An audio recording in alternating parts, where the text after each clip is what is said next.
I always say, ukuthi la uhamba khona, ithongo lihamba phambili. So your ancestral spirit moves ahead. And the reason I said that why I call it the fallacy of step parenthood is that you and a man, let's say a woman and a man, can be meant for each other spiritually, hence the attraction, hence the intimacy, hence the child, right? This is scenario number 2, as opposed to the first one that I gave you, okay? Scenario number 2, in this instance where they are supposed to be together, right? If you were on my love and spirituality talk, I spoke about the importance of your spirit, of your behavior complementing your predisposition for spiritual blessings. So you can be predisposed or you can be destined spiritually to be with somebody, hence the attraction, hence the intimacy, and hence the child. However, if your behavior does not satisfy itongo lam and it does not satisfy amadlozi ethu, then what will happen is, despite the child, amatongo and amadlozi will say, you know what? I think it's best we part ways.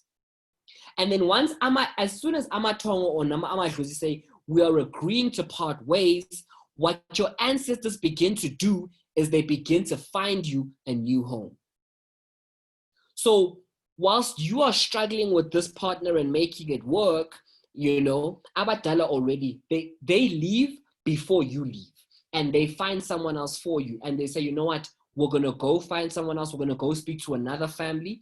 This is taking place in the ancestral realm, okay? In the ancestral realm, they go and they speak to another family. They say, you know what, nansi ngani yethu, usbanbani, they were spiritually predisposed, you know, we thought, you know, that Dlaminis were going to take care of our child. But their son is also just not treating our daughter right. Or no, their daughter's not treating our son right. So we've had to leave, but there is a child. Can you please take this child in? Perhaps, do you see what I'm saying? So that conversation, that negotiation takes place in the ancestral realm. Okay. So to say to people, I will never say to my son, don't marry a woman with another man's child. No, I will never say that to him, because I don't know. I don't know why he's in love with this woman that has another man's child. I don't know what Abadala want with this woman that has another man's child. I don't know what Abadala want with the stepchild as well.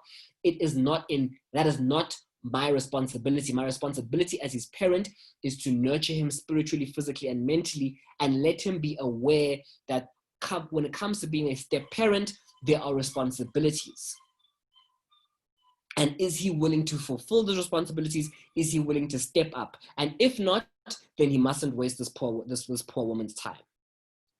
So by evolving and adapting, Abadala protects you. Abadala ensure that the spiritual blessings of this child that they are giving to you, right, end up in the right home. Because I remember what I said in the Love and Spirituality talk. I said it is the home, it is the wife's ancestors that choose the husband's family. And Abadala will always choose a home or a family in which inganyabo will thrive spiritually, will thrive intellectually, and will thrive physically. And sometimes that is not the case. And sometimes that home is not the biological father or the biological mother. So that is fallacy number 2, guys. The fallacy of step parenthood. A woman must feel free to take her child into her new marriage, and the same with a man. A man must feel free to take his child into the new marriage as well. Okay.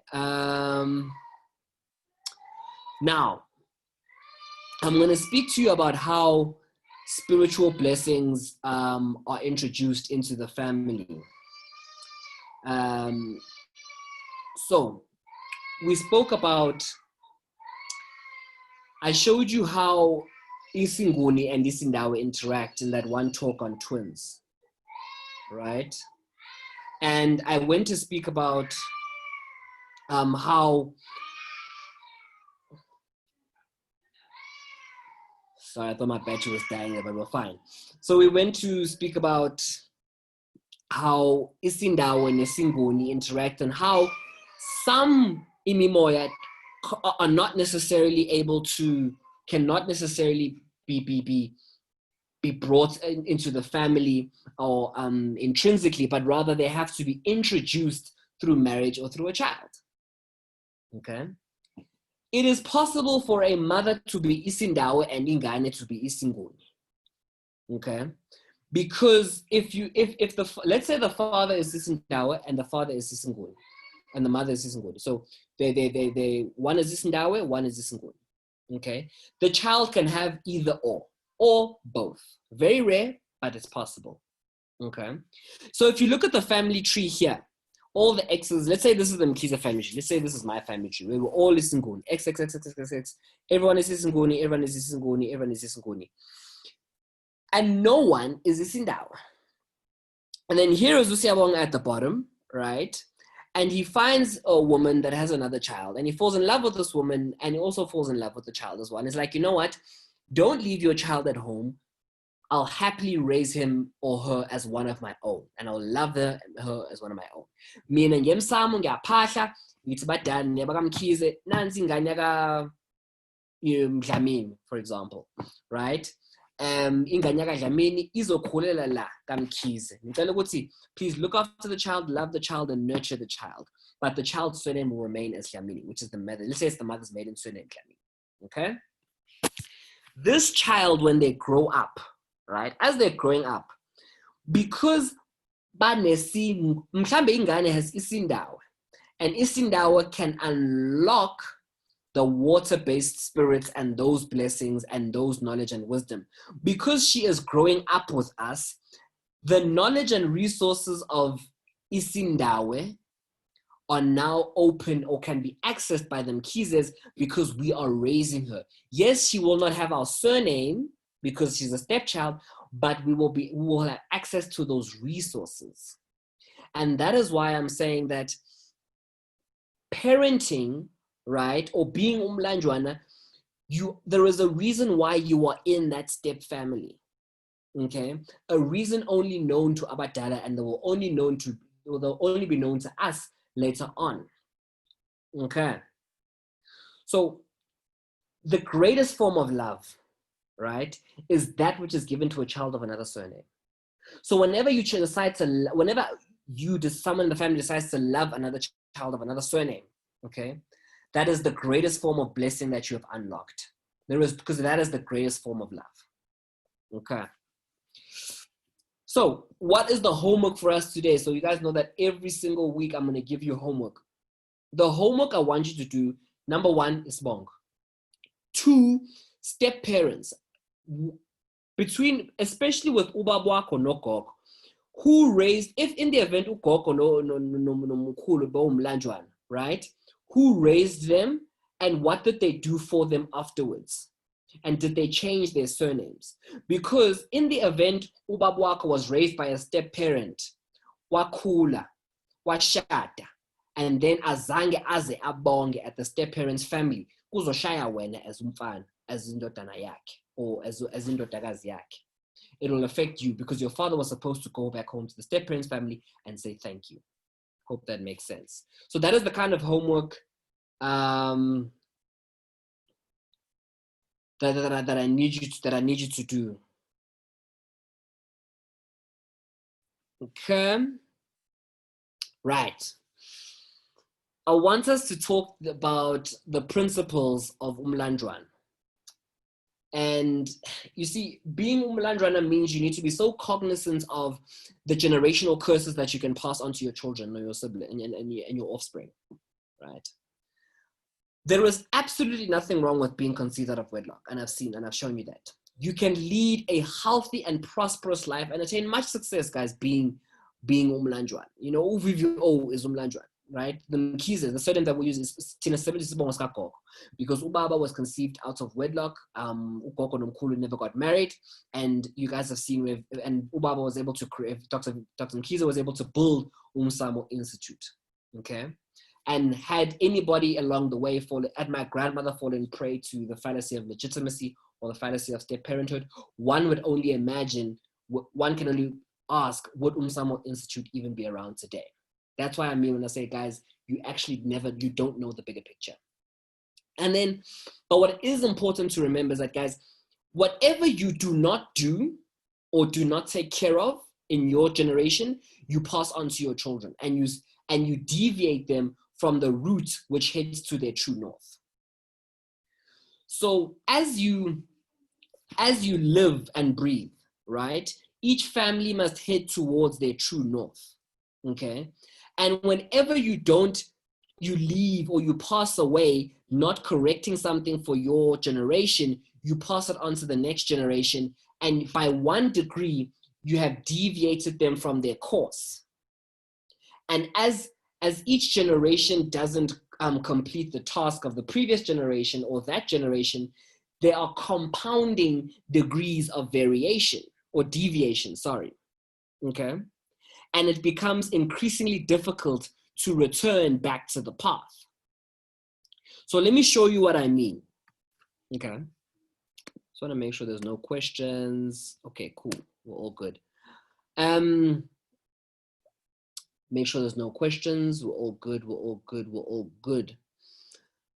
The power of 1 degree shift. So this is where you are, ne? This is your true north. As itongo lihamba phambili, I always say itongo lihamba phambili, right? In the event you pass away without dealing with something, you have deviated them by 1 degree, and now this is the route they're taking. Now let's say my father doesn't do something correctly as Umlanjwana, and then he passes it onto myself. That's 1 degree, okay? And then I have something that I don't do correctly, and I pass it on to my son, right? Now what you have, now my son is going to inherit what my father didn't do and what I didn't do. So therefore he's deviated by 2 degrees. So now what happens is that now when he starts, where his position starts, okay, he is 2 degrees. The degree of deviation is by 2 degrees, and it's compounding. So you always inherit the previous generation and all the other generations ahead of that. So if it's 2 things that were not done, on 3, then it becomes 5 things and then you still have to correct your own things as well.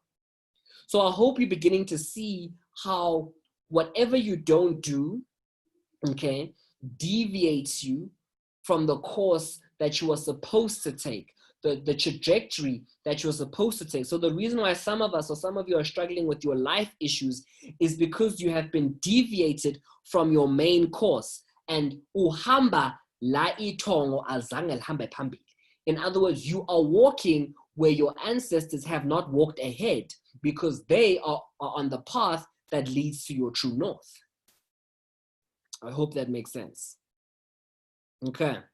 So what are the principles to live by? Number 1, isibongo is important, guys. Isibongo is fundamental. You need to have isibongo sako correct. If you have a question regarding isibongo sako, please ask it today and ask it now in the chat box option. Isibongo is everything, guys. Okay.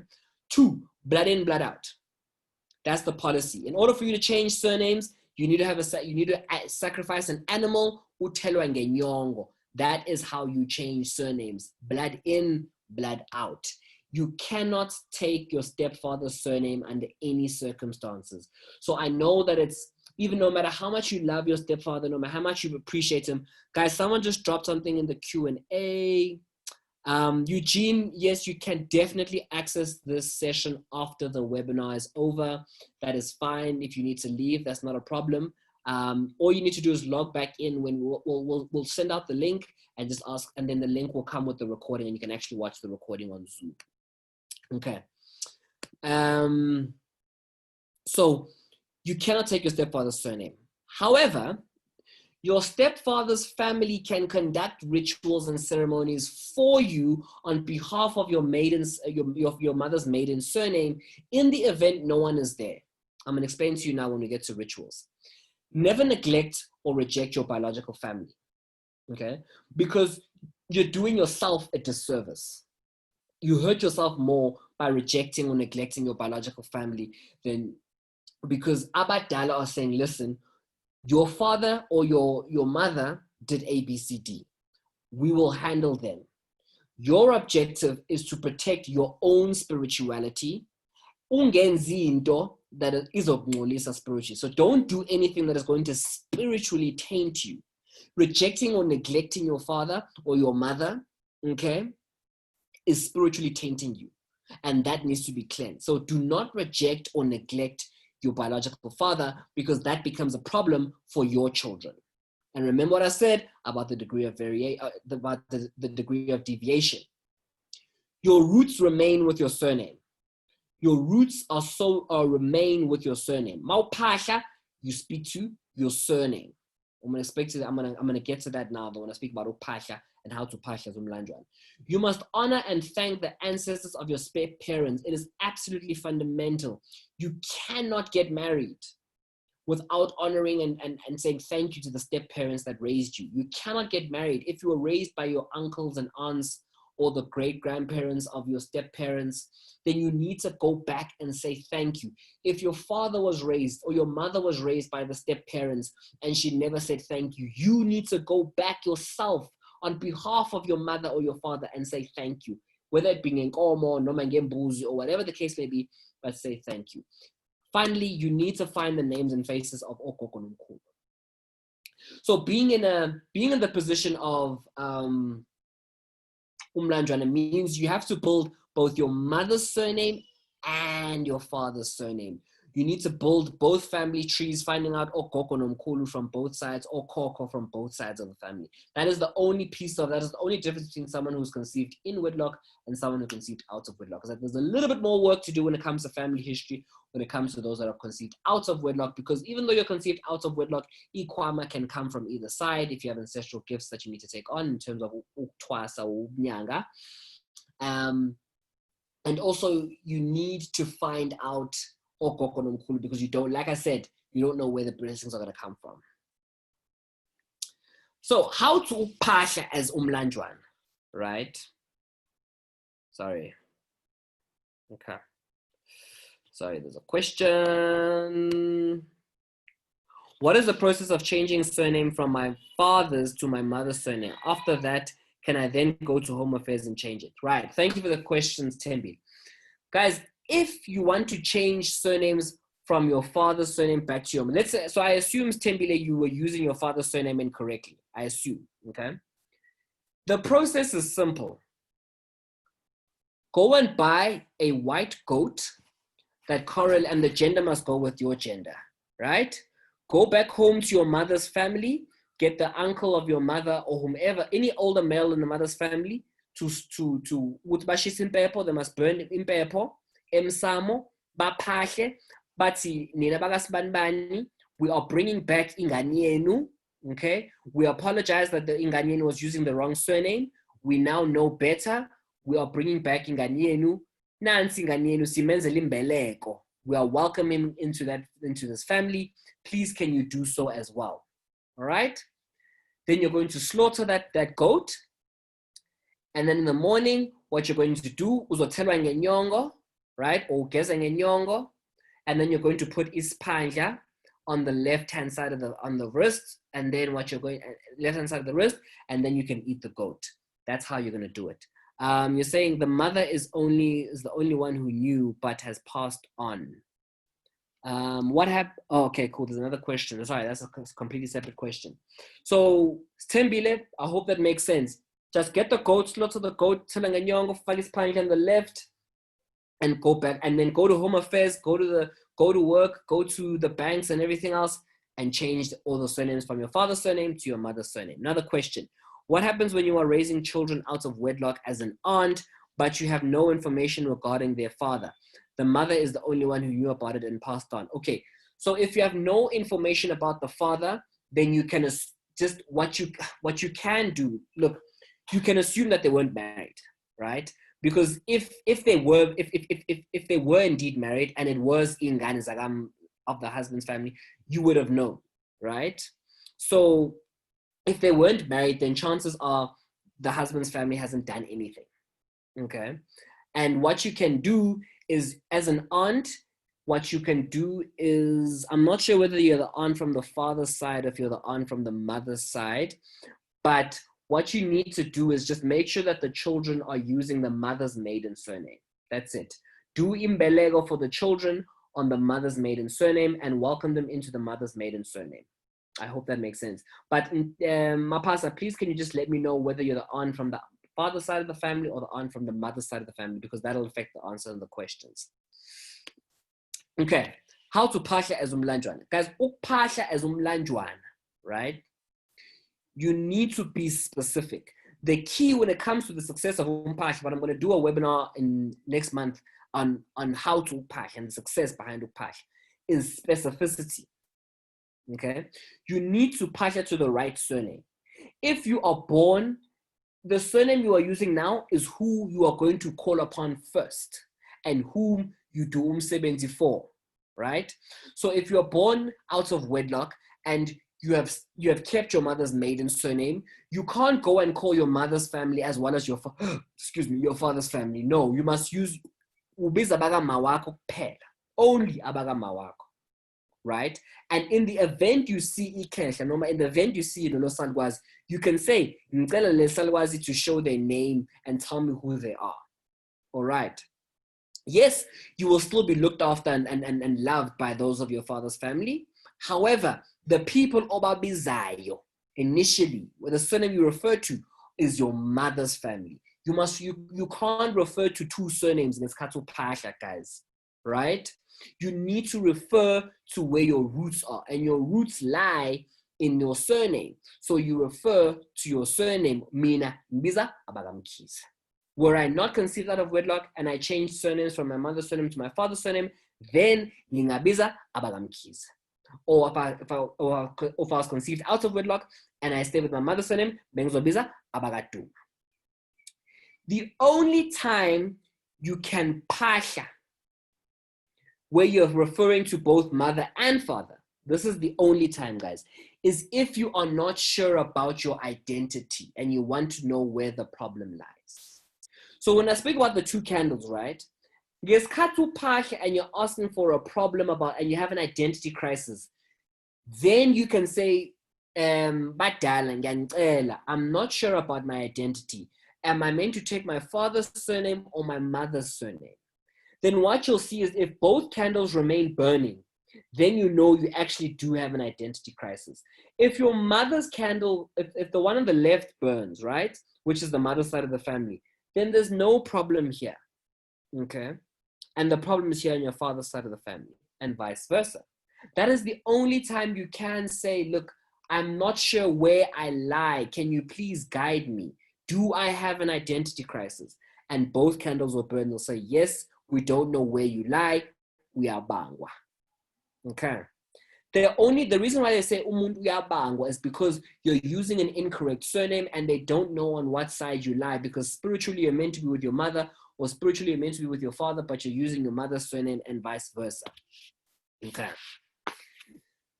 The only thing, like I said, difficult, guys, you need to build both mother and father, both family trees, right? So for me, because I was conceived in wedlock, I just focus on one family tree and then I kind of piece together my family tree here, right? That's because I was conceived in wedlock.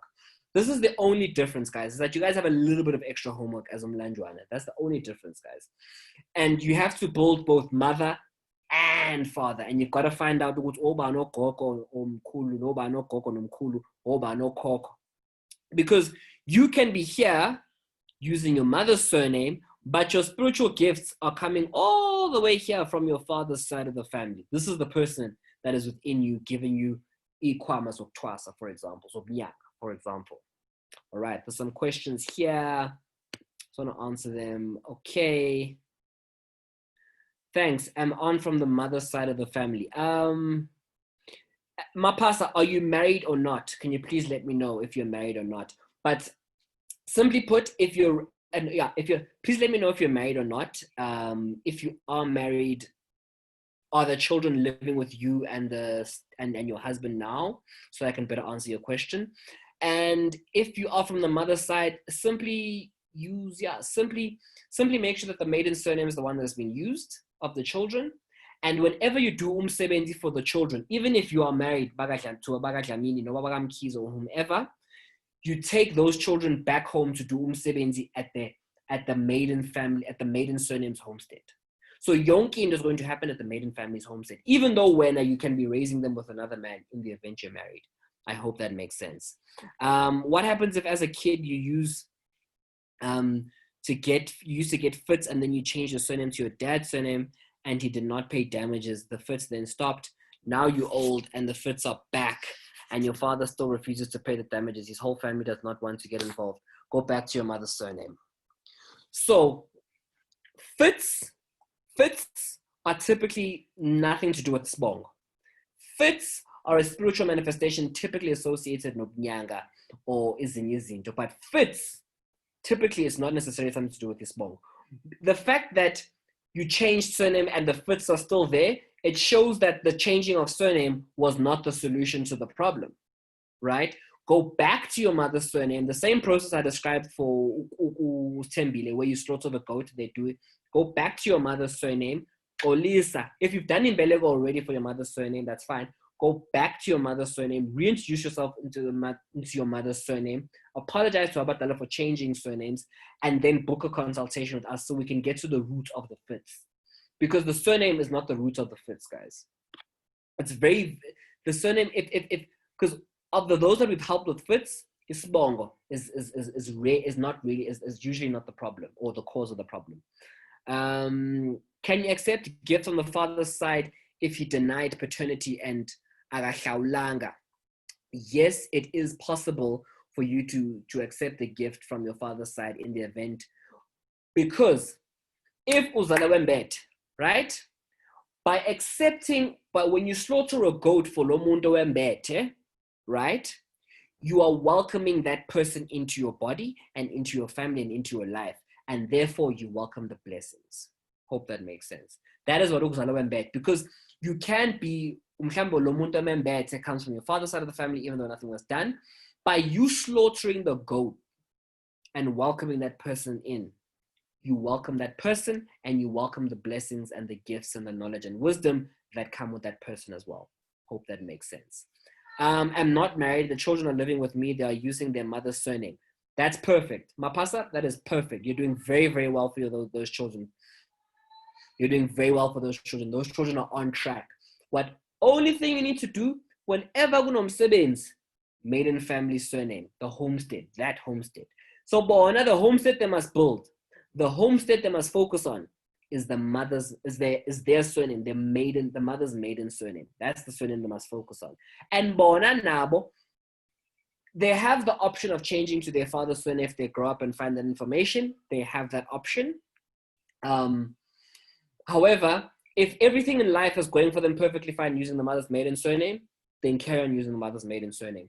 That's another thing I want to say. Guys, your life is not going to come correct if you're using your father's surname. Okay? Just because,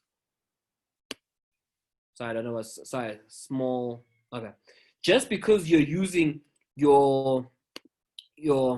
sorry about that. Just because you're using your mother's, your father's, sorry, minor technical difficulty. Just want to go back into the slideshow, play from current slide. There we go. Sorry about that. Just because you're using your father's surname does not necessarily mean that you're going to be successful. Does not necessarily mean that you're going to be fine. You know, this whole thing of what you know, guys, get that out of your head. You know, forget this whole thing of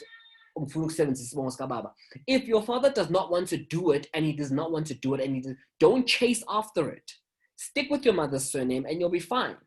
You know, because it is not your responsibility to ensure that your father changes your surname. No, it is his responsibility to make sure he changes your surname.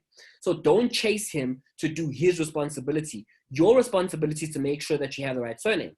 And if you already have your mother's surname, stick with your mother's surname. There's a couple of questions here in the Q&A as well. Good day, Sia. This is anonymous. I was conceived out of wedlock, but I'm using my father's surname. I've recently connected with my ancestors from both from my maternal and paternal side. I asked them, because I am planning to get married, is there a problem with me using my father's surname even though he hasn't done any rituals? The response was they have no problem. There's no need for any rituals. My question is this possible? You cannot use your father's surname if he hasn't paid damages, or he has not paid ilobolo for you, a goat has not been slaughtered to release you, and a goat has not been slaughtered to welcome you. If those 4 things have not been done, you can't spiritually use your father's surname. It is not possible. If you want to use your father's surname, then go to your father's, it's up to you. You can go to your father's, find an uncle or grandfather member, go to your father's family and tell them, look, please pay Nklawulo, pay lobola, go to my at my mother's maiden family, and then your mother's maiden family will slaughter a goat to release you, and then your father's family will slaughter a goat to welcome you, i.e. imbeleko for you. Then you can use your father's surname. But I would say before proceeding with marriage, please sort this out, the issue with the surname. The easiest thing for you, the easiest option, I would say, stick with the mother's maiden surname. Ngesikhathi ukhishwa for umshado, ukhishwa la kama wakho, and then you go get married. Alternatively, the only thing is that you can, alternatively, which is a bit harder, you can go back to your father's surname and then ungakhishwa la kababa wakho when you get married. Up to you. Eugene. So, mangigeza ngenyongo, what time must it be? Should it only be inyongo and water? Should it be mixed with umlanjwana and ubende? So, the most important thing when it comes to doing imbeleko and introduction is inyongo. Inyongo is the most important thing. You can mix it namanzi amancane, like a little bit of water, not a lot. Ugeze ngawo la amanzi emzimbeni nje, coat your body with it. Ugeze ngawo, ukhulume ukuthi you're welcoming yourself into the family. It's panja on the left, and then you guys eat the goat. You can invite some people over if you want to. Eat the goat, live merry, kuphuzo kujatshulwe and whatnot. And yeah, but there's no specific time, I guess. As long as uthelwe ngenyongo wafaka isiphandla, and kunomuntu of the family that you are joining into ozokushisela impepho akhulume emsamo to welcome you into that family. It's the most important thing. Otherwise, if you're struggling with that, Eugene, tell you what, we'll record Tuesday afternoon. I'll record a short like 2-minute clip explaining exactly how imbeleko is done. I hope that helps. But for now, I hope you should have everything. It's really dependent up to you. You don't have to do it at a specific time. When I pasha, how long do I need to abstain from sex? And during the 3 days, should I be abstaining? So the question when it comes to abstinence nompasho is dependent on the intensity of the answer and how deep is the question that you need, the answer for the question that you need. Should I take this job, right? You don't really have to abstain. But abstinence is encouraged, right? Because it will help ensure purity during that moment. Because remember, when you're intimate with someone, you're open to anything that person may or may not have. Because you don't know if lo muntu wayamathuneni, if they went to visit someone in a graveyard or whatever the case may be. And now when you're intimate with that person, you see now usuphahile. So leso sinyama samathuna is within you, do you get what I'm saying? So we encourage abstinence during those 3 days of umpahla. Hope that answers your question. Are there any more questions before I proceed? Where do you slaughter? Kulo mama or your own home if your spiritual gifts come from